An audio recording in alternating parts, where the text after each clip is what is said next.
নমস্কার বন্ধুরা, লিপিস কিচেনের সবাইকে জানাই অনেক অনেক স্বাগত। তো আজকে আমি নতুন একটা রেসিপি নিয়ে চলে এসেছি। রেসিপিটি হলো এঁচোড় রান্না করা। তো আমি নিরামিষ এঁচোড় রান্না করছি পনির দিয়ে। তো সবাই দেখতে থাকো আমার এই রেসিপিটা।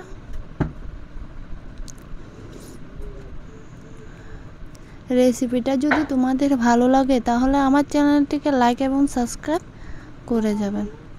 আমি প্রথমত একটা কড়াইয়ের মধ্যে জলটা গরম করে নিচ্ছি। এর মধ্যে হালকা হলুদের গুঁড়ো দিয়ে দিয়েছি। এখন কেটে রাখা এঁচোড়গুলো দিয়ে দেব। এর মধ্যে ধুয়ে রেখেছিলাম কেটে।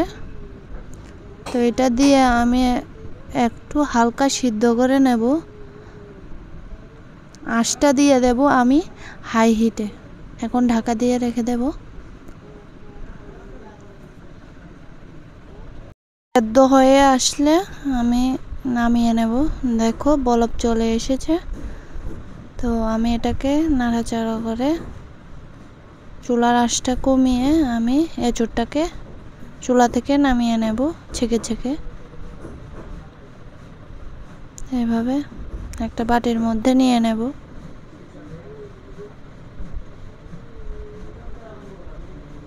তো এখন আমি একটা কড়াইয়ে তেল বসিয়ে দিয়েছি। তেলটা যখন গরম হয়ে আসবে তখন আমি এঁচোড়টা একটু ভেজে নেব।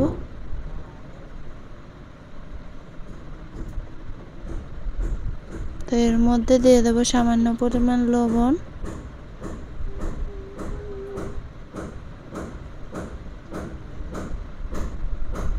আর দিয়ে দেব সামান্য পরিমাণ হলুদ গুঁড়ো।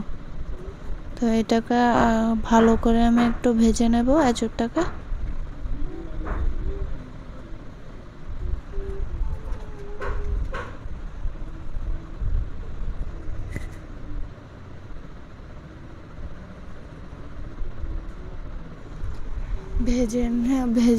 ভাজা হয়ে গেছে। এখন আমি নামিয়ে নিয়েছি। এখন এর মধ্যে আর একটু তেল দিয়ে আমি কেটে রাখা আলুগুলো ভেজে নেব।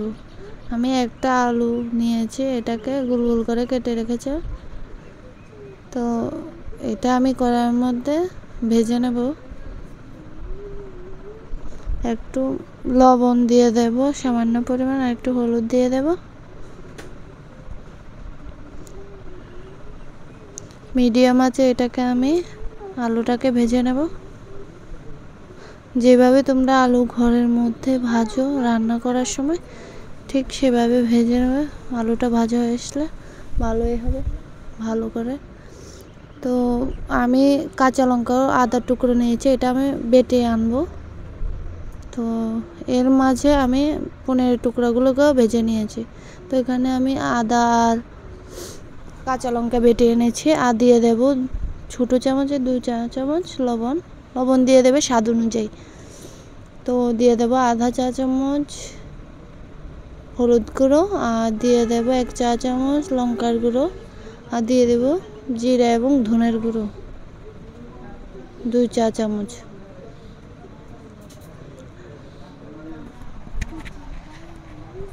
তো এখন এটাকে আমি জল দিয়ে হালকা একটু গুলে মশলাটাকে আমি ভেজে নেব ভালো করে। এভাবে আমি জল দিয়ে গুলে নেব। তো তেলটা আমার গরম হয়ে এসেছে। এখন এর মধ্যে দিয়ে দেব তেজপাতা আর 2টো শুকনো লঙ্কা। এটাকে আমি ভেজে নেব শুকনো লঙ্কা আর তেজপাতাটাকে।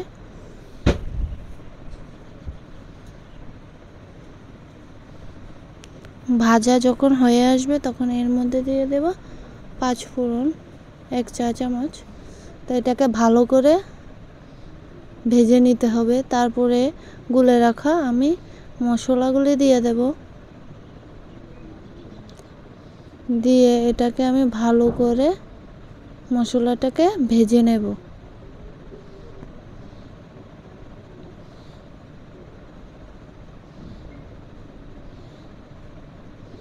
এইভাবে ভালো করে আমি ভেজে নেব মিডিয়াম আছে।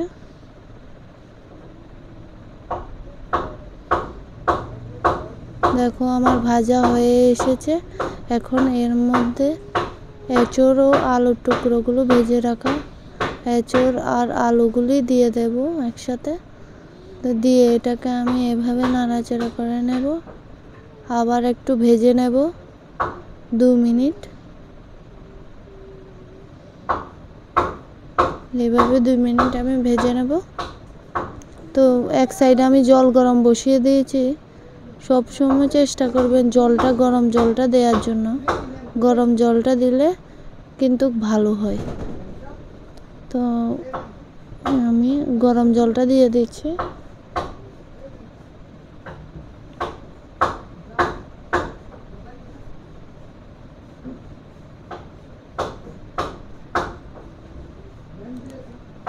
তো এভাবে আমি নাড়াচাড়া করে এটাকে একটু পনিরগুলো দিয়ে দেব, দিয়ে আমি ঢাকা দিয়ে রেখে দেব।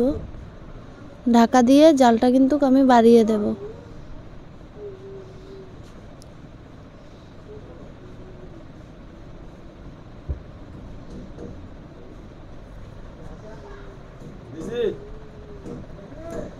এর মধ্যে দিয়ে দেব গরম মশলার গুঁড়ো, দিয়ে আমি রান্নাটা নামিয়ে নেব চুলার থেকে।